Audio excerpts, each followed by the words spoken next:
तीन कासमी साहब, वक्त कम है इसलिए मैं तेजी से आगे बढ़ रहा हूं बगैर नारे के। मैं रिक्वेस्ट कर रहा हूं प्रोफेसर अपूर्वानंद साहब से।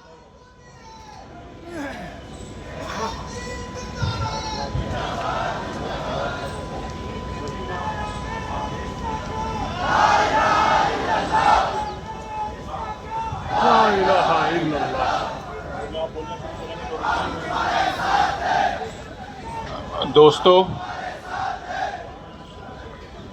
हम सब लोग जब यहाँ इकट्ठा हैं, अभी मैं इज़राइल का अखबार हारेट्स पढ़ रहा था और आज सुबह से अब तक 30 फ़िलिस्तीनियों को मार डाला गया है। उनमें से 18 वे हैं जो अपनी अपनी जगह से बेदखल हुए थे और जिन्होंने एक टेंट में पनाह ली थी।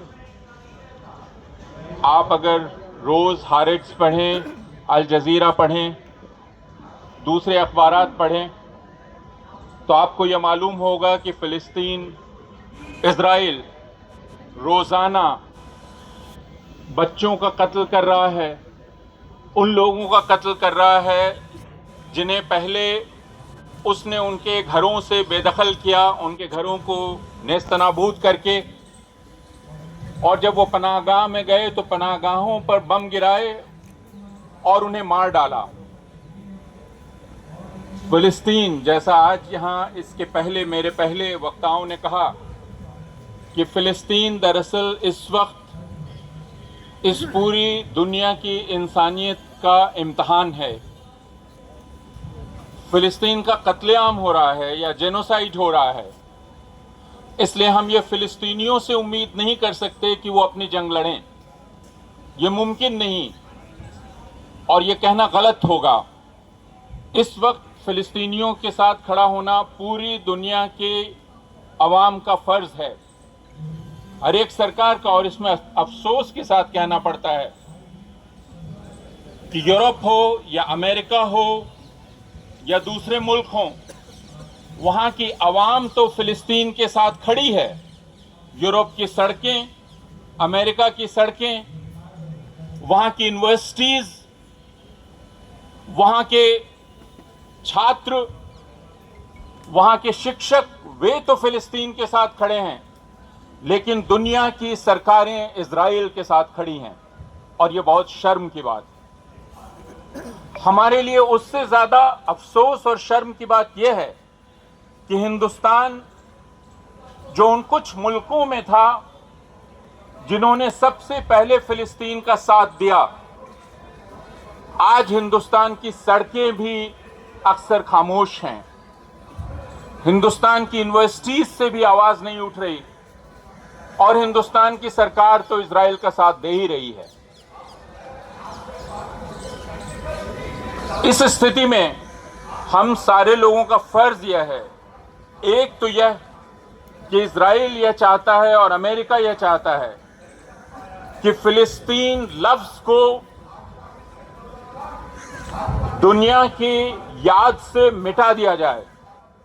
आपको यह पता होगा कि जर्मनी हो या अमेरिका हो या दूसरी जगह हो, फ़िलिस्तीन लफ्ज़ बोलते ही आप गिरफ्तार किए जा सकते हैं, आपकी नौकरी जा सकती है, आपका काम आपसे जा सकता है, आपको मुल्क से निकाला दिया जा सकता है।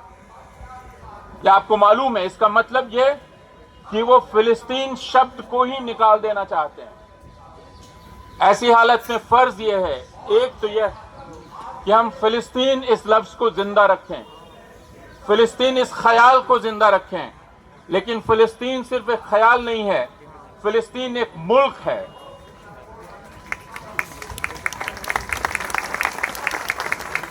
ये बात बहुत पहले हिंदुस्तान के एक शख्स ने कही थी कि जैसे फ्रांस फ्रांसीसियों का है, जर्मन जर्मनों का है, इंग्लैंड इंग्लिश लोगों का है, वैसे फ़िलिस्तीन फ़िलिस्तीनियों का है।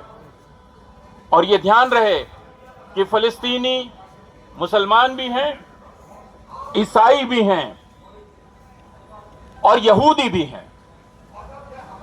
और उन फ़िलिस्तीनियों को जो वहाँ के बाशिंदा हैं और सैकड़ों सैकड़ों सालों से वहाँ रह रहे हैं, उन फिलिस्तीनियों को यूरोप से आए हुए और अमेरिका से आए हुए यहूदी बेदखल नहीं कर सकते। फिलिस्तीन पर उनका कोई हक नहीं है, फिलिस्तीन पर फिलिस्तीनियों का हक है। इस बात को जितनी बार दोहराया जाए कम नहीं होगा और इस बात को हमें दोहराते ही रहना होगा, थकना नहीं होगा। और ये आवाजें 100 गुना, 1000 गुना, 10,000 गुना, 10 लाख गुना जोर और वसी ढंग से फैल जानी चाहिए। बहुत बहुत शुक्रिया। मैं रिक्वेस्ट करूंगा अब्दुल राज़िक साहब से, जो जमीयत उलमा ए हिंद अरशद मदनी साहब के नुमाइंदगी कर रहे हैं, मैं उनसे जरा